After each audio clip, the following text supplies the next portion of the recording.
Okay, so good evening, everybody. I'm Taina Majid here from Meaty Startup Hub and happy to be the moderator for this session. Welcoming you all to yet another offering from Fridays with Founders that we're hosting with our esteemed partners, Digital Futures Angel Network or DFAN. DFAN is a premier angel investment network in the country and they are esteemed partners. Today's topic for discussion would be how to make a startup wheel work. And our speaker for the day would be Chandrabhanu Patal Joshi. Sir has a diverse experience over 17 years in the fraternity. Over to you, sir. Thank you. Thank you so much. Am I audible? Am I audible? Yes, Swanu. Okay, cool. So good evening, everybody. And let's hope we have all security in place. We had a bit of a debacle last time, and we hope we don't encounter anything like that this time. So fingers crossed. And I hope, honest to God, I hope everyone's keeping safe. Omicron has been a bit of a more viral disease now. So please keep yourself safe and your families as well. So yeah, I think, we got dislodged a little bit last week, but I was, in that frame where I said, it's a Friday and why don't people get to drinking and, but this is a serious topic, it's slightly serious topic, but we should have fun while speaking about it. And while we can have fun, speaking about it, it's sort of important to know that we should also have fun while, building companies which are, called startups at the initial phase, but they turn out to be serious players if you, end up investing serious amount of time and, and the play becomes very serious. So it's very, very important and critical for you to enjoy this journey of building up, when it's called a startup and then, you scale from a startup and then become a full-fledged company. And these parts are slightly important to understand why a flywheel is important. So I'm, kind of, referring to some of these experiences. So, from the image that you see on the screen, do you think startups are really, like this? Many, as in, almost 80 to 90% folks who jump into a startup sort of life, it's very important for you to know that you have to brace for impact. Okay, and you must know that you will crash land, and you must know that your first product may just not work, and your first idea will be trashed by consumers. So this kind of experience that you're seeing on the screen happens after many years of putting an immense amount of hard work. It doesn't happen like this. So startups are not fancy. Startups are not supposed to if you are an entrepreneur or envisioning yourself or wanting to push yourself into entrepreneurship, be prepared that the next 5 to 8 years is going to be absolutely grueling. Okay.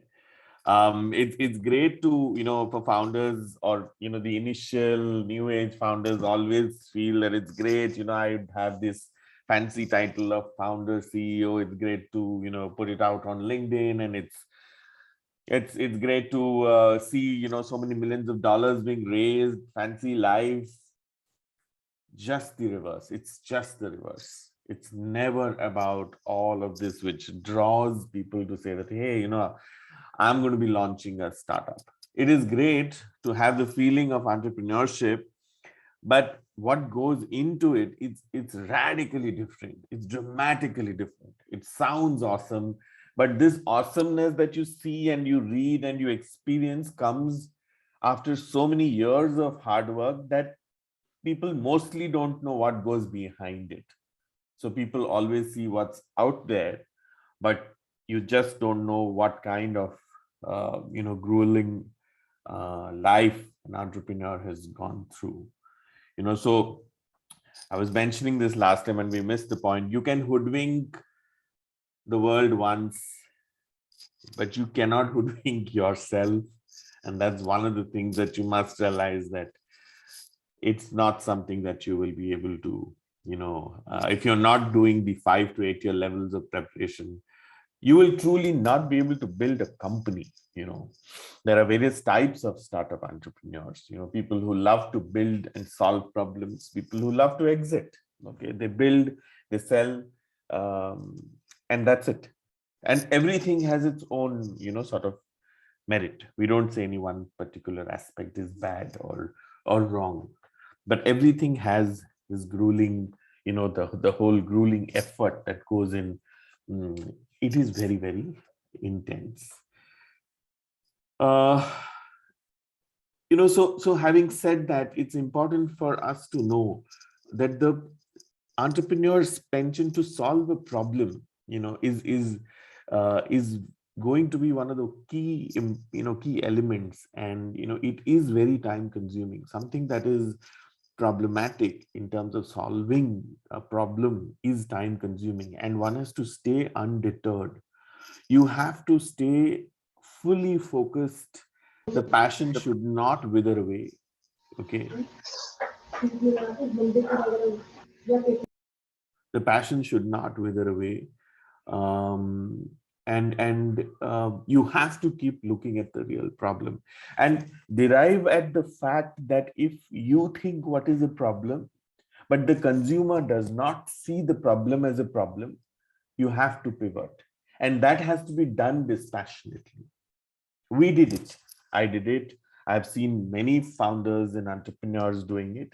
Your problem is, and if your problem is a perception of a problem, that's the first level of mistake you're doing. The perception of the problem needs to translate that the consumer is reacting to the solution that you're building, and hence your problem is actually being seen as a problem. And that's the first level of your flywheel. Okay, we'll visit this in the next slide. Okay, remember, if your problem is being perceived as a problem by the consumer, then the consumer will react in that manner. And that's the first level of the flywheel that a startup actually starts experiencing, right? You can solve a problem, you can create a category, but consumerism will evolve over time. And you have to learn to pivot. If you don't, there are no rewards for foolish bravado, right? There are no rewards. Okay, because you're building a company, you're building an ecosystem. It can create a social fabric change. So always be careful before you take, these undeterred sort of, I will sell the refrigerator to the Eskimo is the example I was giving last week. And I was saying that, no, don't do it. It's okay not to do it. So, and like you're seeing on the screen, capital will only enable a solution. It does not solve the problem. Many of you know that I am an ex-Yahoo. And I remember when Yahoo was being sold to Verizon, it had a $4 billion transaction or thereabouts. It had so much cash that people were wondering, why did it need to sell? So capital can protect you to a point. It cannot solve the problem for you. The solution or the solving of problem depends on a completely different level of sort of approach that you need to take as an entrepreneur, right? So focusing on the product and the solution that is being built is truly the measure of how your flywheel needs to kick in. Focusing on the product and the solution, I'm repeating, the focusing on the product and the solution is truly the measure of how your flywheel will really kick in. And that's when your consumer will react positively to the offering that you're making in the market, which is the first level of what a flywheel is all about. So what's a flywheel? This is a flywheel, right? It will have strangers who will become prospects, who will become consumers, and finally they will become your promoters. It will attract, it will engage, it will delight. And so, the examples that I was, sort of giving in last week, and I will repeat because it's a repeat session. The FOMO that you create, and within a social circle, when you say, are you not on Instagram? So then suddenly, you feel that you're not on Instagram, right? It's the flywheel that is driving your users to come without spending any buck. So the FOMO that you're not on Instagram drives you to download Instagram, and then you become a consumer of Instagram. The lines outside the Apple stores, right? Flywheel. They don't need to do anything more today. A launch drives those lines outside Apple stores, and that's flywheel. Which means the consumer has been so delighted that he's referring, he's renewing, he's purchasing again, he's spreading the word, he's sharing on social media, right? Did you not watch this series on Netflix? Did you not watch this movie on Apple Movies? That's the flywheel. It doesn't need you to spend to acquire the consumer anymore. You spend that dollar and you get $4 because your flywheel is starting to work. Your consumer who you have acquired refers. He goes ahead and renews himself. He refers to so many more. Those people refer again. Those people renew again. Same consumer pays you more for the next subscription. So that becomes your flywheel. You have acquired him for an X, but you're getting a 4X from him. Right? I am on Instagram. All my friends need to be on Instagram. Hey, are you not on Instagram? Flywheel. I have an Apple phone. Didn't you know Apple phone is the best? Lines outside Apple stores. Flywheel. Did you not watch GOT? Flywheel. I want to watch GOT. So that's where the flywheel really starts coming in. Now remember one thing, the flywheel is not as easy to create like the way I'm describing it. It takes its own trouble, it takes its own cycle. So the real solution, which I spoke a little while ago, the real solution actually comes and becomes a solution to the consumer. Consumer reacts and then makes it a flywheel. So if the consumer doesn't react and the consumer doesn't see that as a problem, your flywheel will crash. So I keep telling a lot of folks, even when I'm evaluating startups, etc., also saying that when you see that there is a certain large percentage of the pitch number, saying I want to put 50%, 40% of this number of, I want to raise 100 rupees, but I want to put 40 rupees out of it to, acquire customers. Now, that's not the right flywheel. If the company is saying that I want to raise 100 rupees and I want to put 40 rupees in early stage, very, very early stage, understandable. But second year, third year, you will not be able to see that kind of, you should not ideally be seeing those kind of numbers. It should be 10%, 15%, or maybe lower. Because the flywheel is kicking in. Consumers are referring more consumers are renewing, consumers are willing to pay. Yes, you will do a little bit of discounts, you will do promotions, all of that is separate. But your majority of your revenue is already getting into a cycle. That's your flywheel. Right? So you can pour in millions and millions of dollars, right? But unless and until you have your flywheel in place, these millions of dollars will go down into acquiring customers. Ideally, they should go into building tech and content or product or so on and so forth. So it's very important for you to realize that at this juncture, you can take these millions, you will create the noise, you will create the surround sound, you will create Dolby, all the experience that will be created. But if your core, that is the product, is not attractive enough, your Apple Store lines will not come back. And that is critical for you to know, or indicative for you to know whether your flywheel is really working or not. Right? Scale cannot come by pouring in these millions. It's a misnomer. Scale will come only when your flywheel is working. It will be backed by a few dollars, which is okay. Your few, thousands of dollars or millions of dollars. It should be as a ratio, it should be much lower. So that's when your real scale will come.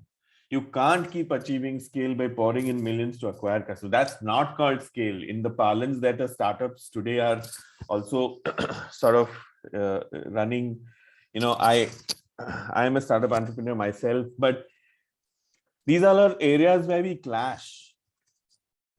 That's not the right way to, sort of grow. Then you need to pivot. Then the need for pivot is immense, right? So you're seeing on the screen,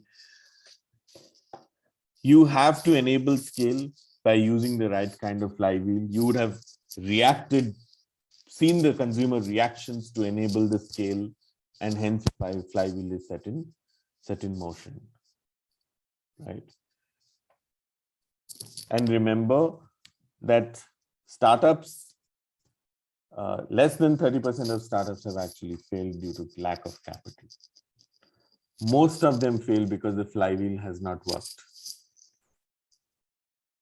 And like I said in the beginning, because consumer doesn't see your solution as the true solution, and hence you've not pivoted, and hence you've tried to say that, no, I will sell my refrigerator to the Eskimo. No, don't do it. Pivot. Right? So like I said, consumers will engage, they will renew, they will refer, and that's your flywheel. They will keep coming back. Simple, but very important element of our business. I am as much a party to this whole explanation, and to see that these are things which should help us grow, right? So yeah, I mean, these are my few slides. Last week we had reached almost the penultimate slide, and then we had to shut off due to the hack that had happened. But now I'm open to questions. Is it okay if I stop sharing the screen? Or maybe let's keep the screen on. Let's speak. Yes. So first of all, thank you. This was very insightful. So I'll just probably shoot one question from the chat window, if that's okay. Chandravanu and Himlata. Yeah. So I think somebody has just given an opinion, but I'll just like to go first. So you've guided us through this very well. So do tell us what would be the strategy for a young budding entrepreneur, given the fact that we're in virtual pandemic times? So what will be the do's and don'ts according to you?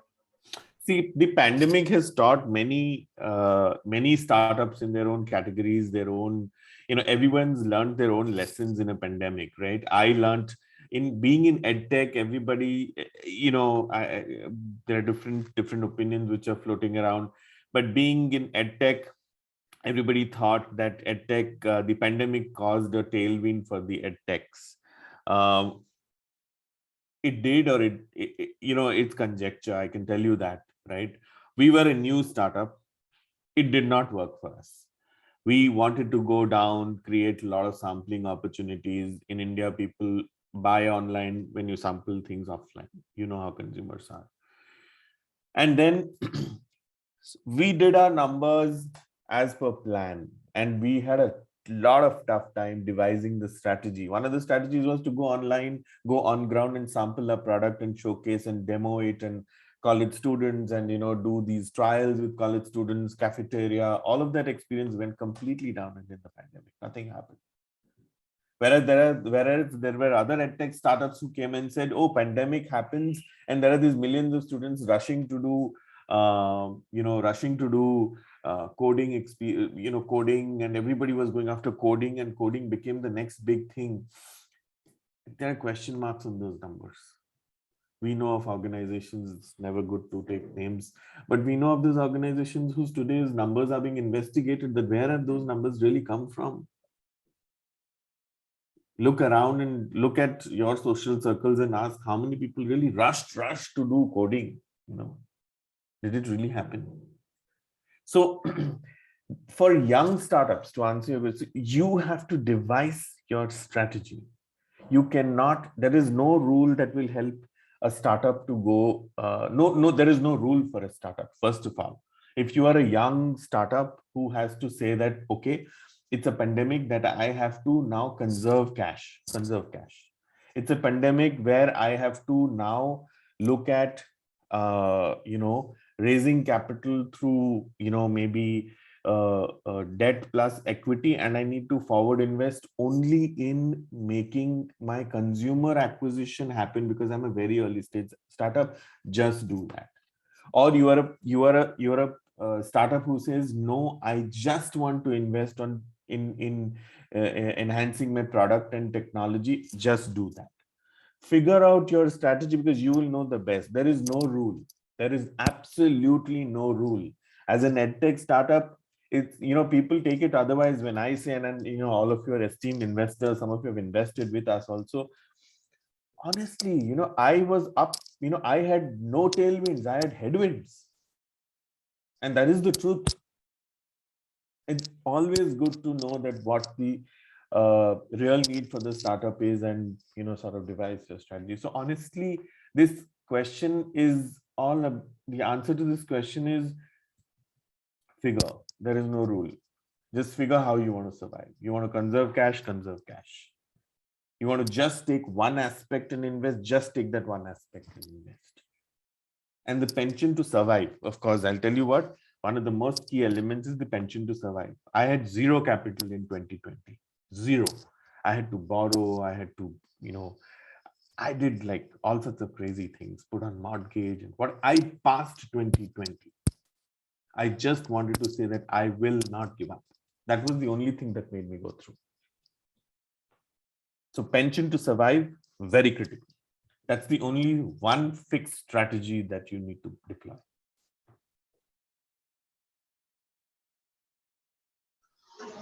Okay, I think that's very hard hitting. Yes. Okay, so I'll go next with the next question. So they need your guidance. This is from Kunal Bhardwaj. That backed by hard consumer insights and data, they need funds to actually take off. So what would be the best step forward in terms of market feedback or an idea or a plan to get good funding? Sorry, I didn't get that. Is the question there on chat? Yes. Yeah, okay. Yes, it is. Startup idea backed by hard consumer, but need funds to actually take off. What is the best way or best step forward from market feedback? Just an idea or plan doesn't get funding. That's what. Okay, is Kunal, can you unmute yourself and just give me a little bit of a download? This is. Hey, Chandra. Hi. Hi. Yeah.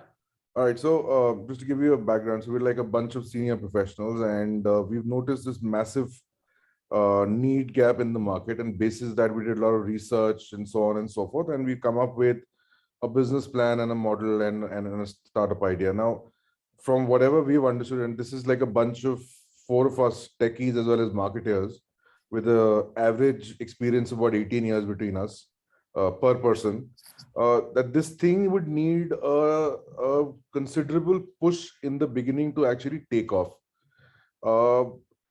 So we've spoken to a couple of investors, we've spoken to a couple of people within the fraternity and ex-bosses and everything. They're like, you know what, you guys need to start working on it, start delivering some results, and then it'll become easier, which is, of course, all of us know that's the way to do it. But we know the gut feeling is that even if we pull in all the resources that us working professionals have, it won't really, do much. So let's assume that we don't have any money. Let's assume that we're completely broke and have no money, but we have a fantastic idea. Just wanted to pick your brains. What do I do? What do we do? What's the best way to approach, investors or anything? I know it's a very weird and a broad question, but no, it's not. It's not uncommon, Kunal. It's not uncommon. I mean, See, everybody says that show us a little traction, and this is very, very normal. Okay, let me tell you, you're not going through something abnormal. Everybody says, थोड़ा सा traction दिखाओ, उसके बाद हम fund करेंगे. And हमारे पास ये सवाल होता है कि ये traction दिखाने के लिए हमें fund चाहिए, ये कहाँ से लाएं, right? That becomes a bit of a chicken and egg story. But let me ask you a question: that have you built the basic platform yet, or it is just at an ideas level? So the basic platform requires not much of tech, but a lot of financial modeling behind it, which we've kind of worked upon. So it's more in the fintech. Yeah, understood. So tech is not that huge a play here, which we can get prototypes ready. That's not an issue. So if you can get a prototype ready, Kunal, take a small sample size of consumers, okay, where you don't need to run into the market. Okay, now that is where a startup entrepreneurs needs to start thinking. You need to pick up a smaller sample set. See, remember, anybody who's a lot of investors are here.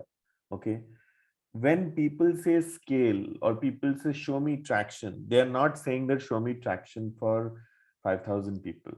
They're saying that show me traction for 20 people, 30 people, 50 people. It's okay if you go and tell me that you did this with 50 people or 30 people, and then the next bunch of 20 people is done and the next bunch of 10 people is done. If that can be done with a minuscule amount of support, whether it's friends, family, ODs from FDs, whatever, okay, because senior professionals, you would have some OD ability from banks, etc. Just do that much. Remember one thing, a startup does not need to take a solution and say, here is the market size of 1 billion customers, I will go and deploy it. It doesn't work like that, first of all, right? You will need to take that small sample set and you will say that I have run this solution with these 30 people, it worked. With that 30 people, get your unit metric right or tweak it. You will never get it right in the first place. And 30 people is too small a sample size also. Sure. So then start growing it to the next 30. Start going to the next 30. Do that. It could take you 5 months. It could take you 6 months. It's all right. It's all right. And there are people who will look at these 60, 70 or 100 numbers and they will come and give you a chunk of 20 lakhs of rupees. It's okay. Okay. So modest, small steps, smaller numbers. Do this little bit of a FD on OD and an OD on FD sort of, arrangement if there is a way to do it. Okay. And just solve for those people alone right now. Right now, don't go and say, and then when when your investor comes and says, yeah, but this is too small a number and you need to run this across 5,000 people. That's the time you say that, look, my unit metric for these 100 people is this much. So to run this 5,000, I will need this much. Makes That's sense. when you will get it. Makes And sense. that's what the investor looks for. So don't stress on this. This is okay. Thank you. Makes sense.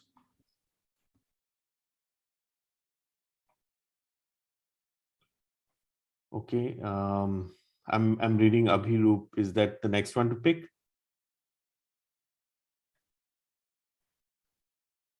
My experience as a tech startup founder during COVID times, pivoted business model, product users, we focus on restaurants, beauty, so and so. But during the pandemic, went contactless, or we got into revenue profit by pivoting, further leveraging, we created. Okay. What is the question, Abhiroop? Yeah, hi Chandra. So this was a comment and I have a question which is follow-up. Now Yeah. I'm actually working on my next startup idea and I actually exited my current startup.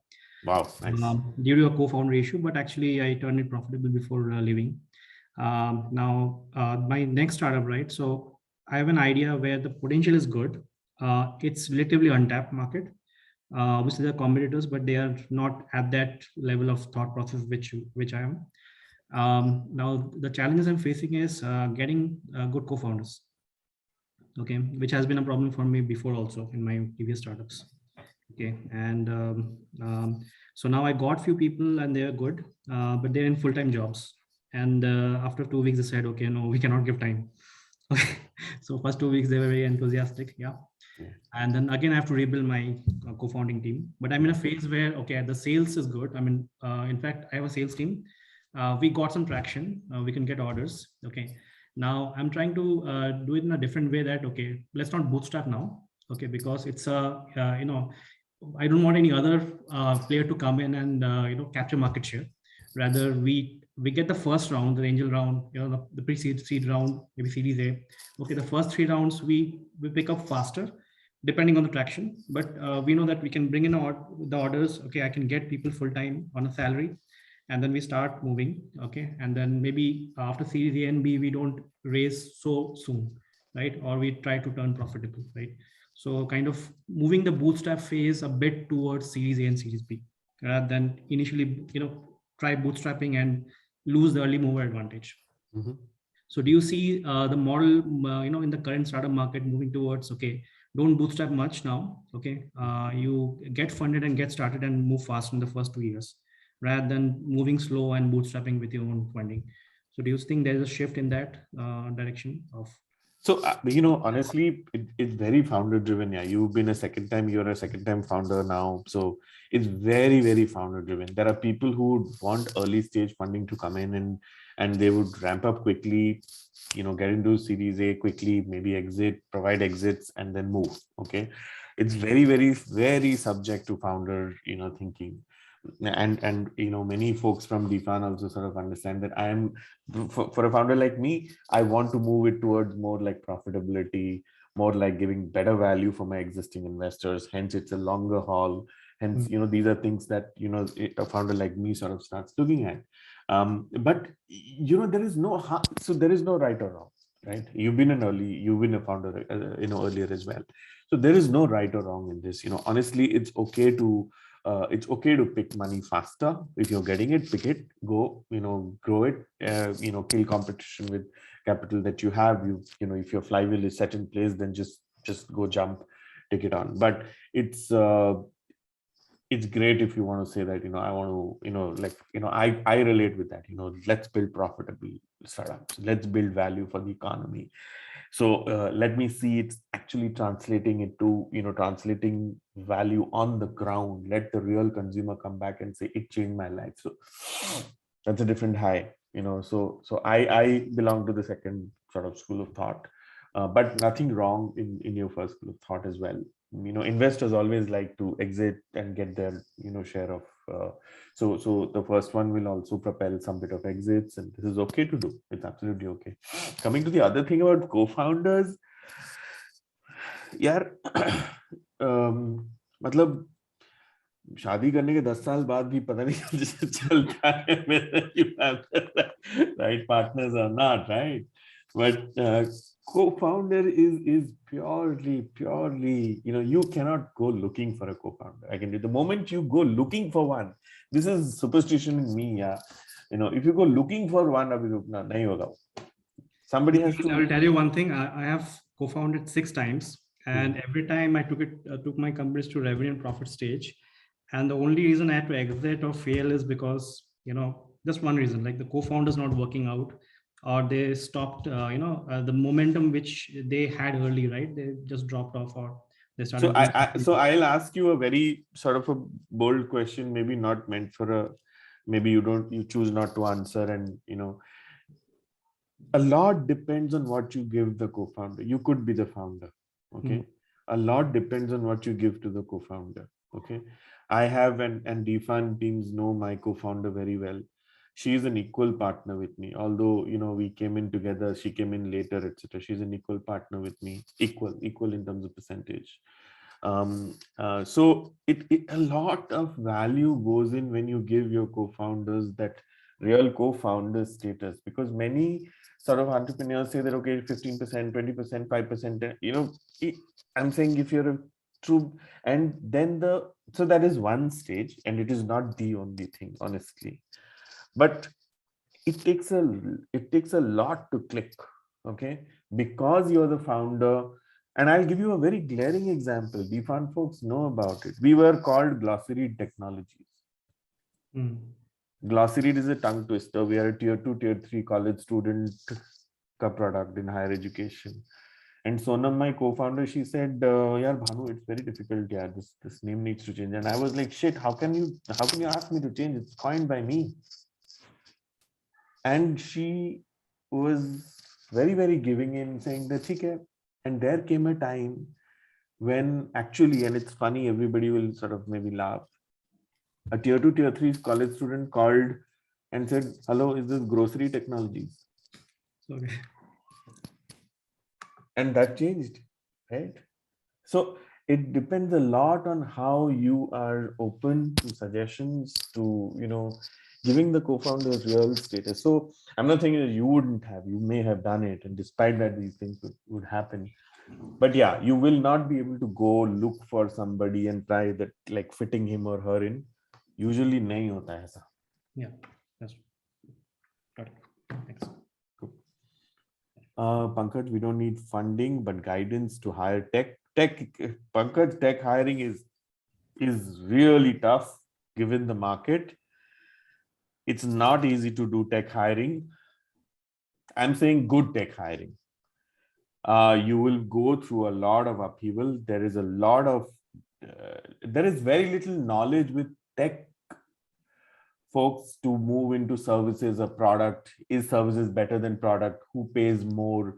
Services folks can move faster. There is a market that's opening up. Pandemic is really changing the game on hiring in tech. So that's a bit of a challenge that every one of us is facing. As much as you see, we are all, smiling from the top, but hamari andar se fat rahi hai. Okay? So it is not easy. You are not in this alone. You are somebody who's, having the same level of problem probably which we are having. It is very, very, very sticky. It's very, very sort of, it's very frail right now. The only thing I have mandated my HR to do is continuously have conversations in the market with good people. That's it. Because if one goes, other will have to be brought on board, whether you pay more, pay less, whatever that is.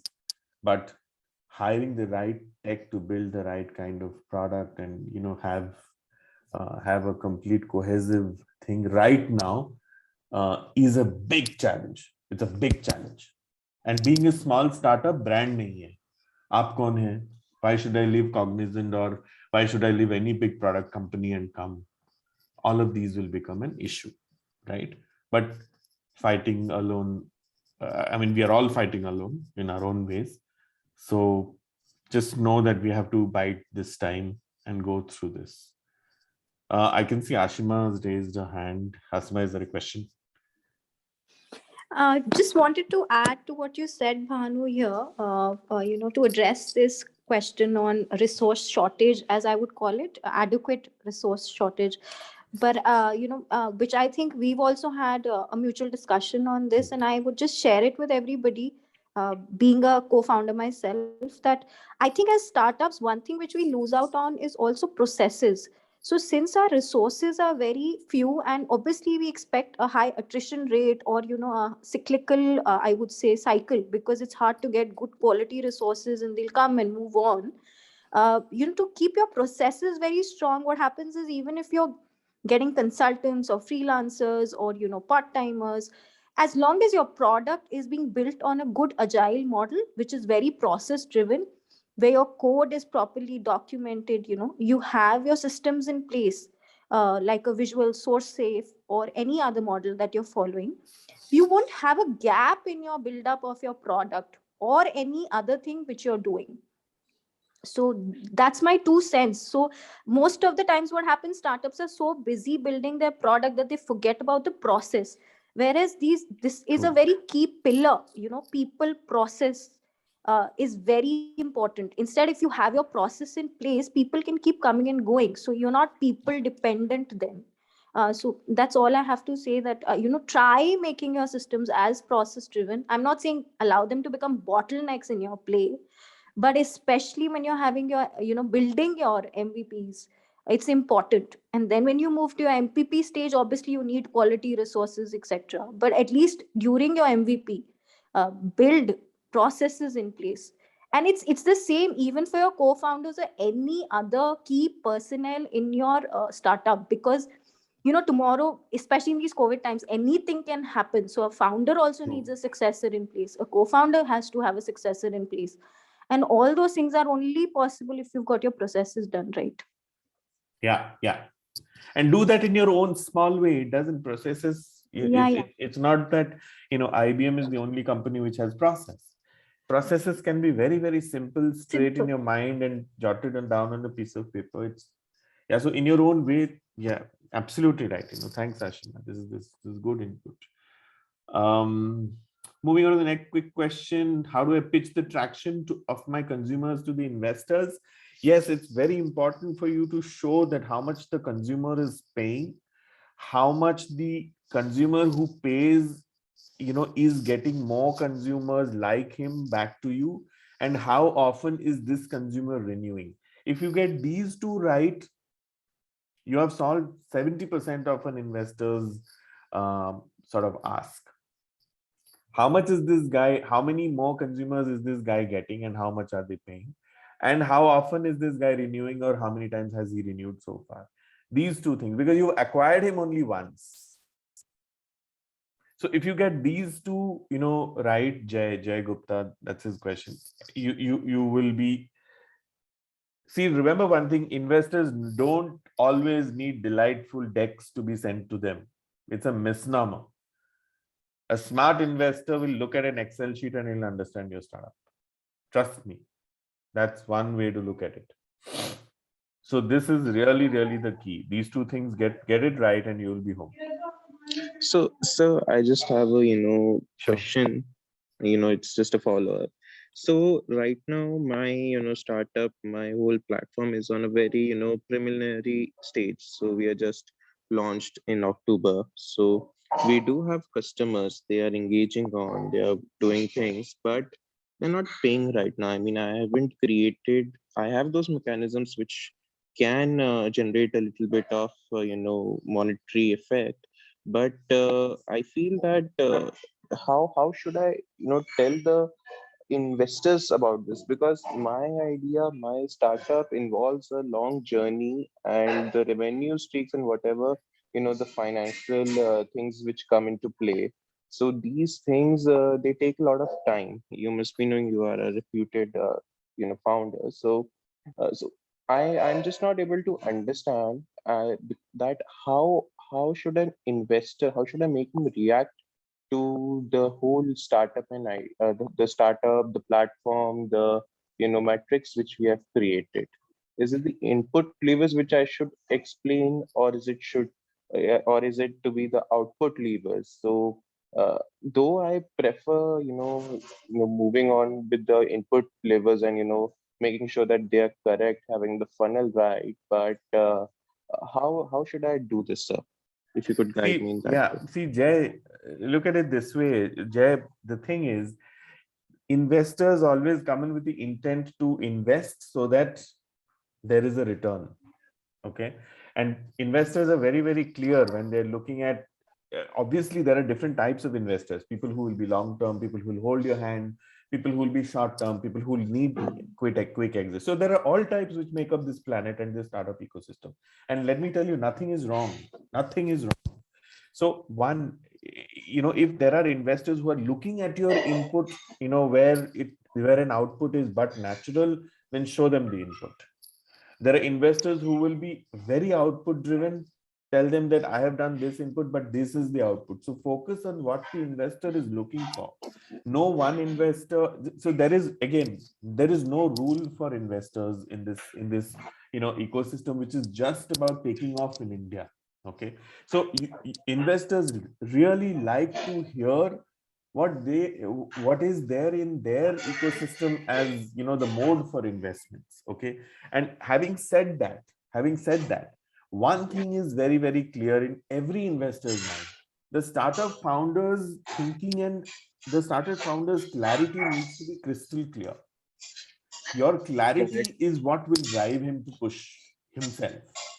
You will never be able to get his attention if you are saying that I'm trying this, I'm also trying this, I'm doing this, I'm not. That is something that dislodges an investor's confidence. Investors always look for the fact that okay, इस बंदे ने अपना groundwork किया है, इतने level तक किया है, वो अभी 10 लाख रुपए चाहता है इस level से इस level तक जाने के लिए, बस इन्वेस्टर इसके आगे नहीं देखता है। किसी आप चाहे 1 लाख रुपए ले लो, 10 लाख रुपए ले लो, या फिर एक अलग लेवल पे 100 करोड़ रुपए ले लो, but the investor will look for clarity in a startup founder's mind more than worrying about what is the input, what is the output. Keep your mental sort of clarity very, very clear and say, this is where we are, this is what I have done, this is what is the output. I want to go from here to here. That's about it. You are in an early stage. You will not need crores and crores of funding Absolutely, sir. Right? Yeah, it just is minimal amount which is Yes. required. So yeah. So minimal amount also scares people because it also becomes a question mark, saying that minimal amount leke aap yahan se yahan tak hi pahunchoge. Yes, so that's our So experience. that is also, yes, so that is also counterproductive when you have a conversation with investors. Investors को ये पता होता है कि मैं इन्हें 10 रुपए दूंगा तो ये 10 रुपए से यहाँ तक पहुंचेंगे. That is not called business. But is the startup founder clear that उसे इस लेवल से इस लेवल जाने के लिए 100 रुपए की 100 रुपीस की रिक्वायरमेंट है और 100 रुपीस के लिए he will do the following things. I will contribute 10 rupees or I will contribute 20 rupees, but I will get people who will give him 30 rupees, people who will give him 50 rupees, so that he jumps from here to here. Okay, but that comes when the startup founders' clarity is there here. So be very, very, very clear. It is money. Money is in abundance in the market, but for people who don't have clarity, thoda sa money becomes an issue. Nice thoughts. I mean, I completely agree this. Yeah. So there's Kisve Sinha who says, would refer works in B2B horizon? I'm guessing the question is, do referrals work in a B2B ecosystem? Absolutely, it works. The flywheel really works when you put referrals in place. And yes, to answer this question, if I've interpreted it correctly, that's how it works. Right. Thank you, Chandrabhanu. Owing to the paucity of time, we'll just take up the last question on the chat window. Please go ahead. Yes. The last question is, I have a follow-up question from Brahma Sen. I have a follow-up question on finding a co-founder. Okay, for finding a co-founder. If you don't see somebody in your immediate circle, does that mean that I'm not associating? No, not at all. Not at all. My co-founder, I did not know her, whatever, 5 years or 6 years ago before. It's absolutely not. Your closest people within your ecosystem, etc., if they don't associate, I mean, if you are not associating or they're not, it does not mean anything to do with your quality of co-founders. Absolutely not. Your co-founder will suddenly be God sent if the click happens. I'm telling you this. I'm telling you this. This is my personal experience. Your co-founder will absolutely come God sent. I can tell you. Be honest. Be very, very focused on what you're building. Be value driven. And if somebody, by the way, for people who've asked me questions on co-founder, if there are people who come to you and say that, look, I want to, see what you're doing for a month and then I will figure whether this is working for me or not. Absolutely give them the chance to do it. And be completely honest and transparent. Completely. कि यहाँ पे मेरी गाड़ी नहीं चलती है. यहाँ पे मैं ऐसे करता हूँ तो ऐसे ही चलता है. यहाँ पे ये चीज टूटी हुई है. यहाँ पे I am not able to find solutions for this. You could have got like 20 years of experience behind you. Does not make you a successful entrepreneur. Entrepreneurship is a totally different game. Flywheel will not succeed if you don't fail 1,000,000 times. It's okay to fail, really. I mean, look, I've failed a lot of times. So those are some words of wisdom to live by. Thank you so much for the session today. And a big shout out to DFAN, a big shout out to you, Chandrabhanu. That was a very insightful session. And thank you everybody for taking out your valuable time today. Don't forget to follow MSH and DFAN on all our social media handles. Wishing you all a wonderful weekend. And I end with MSH's motto, innovate, connect, collaborate. Let's make technology transform and integrate. It's an adios from me. Thank you.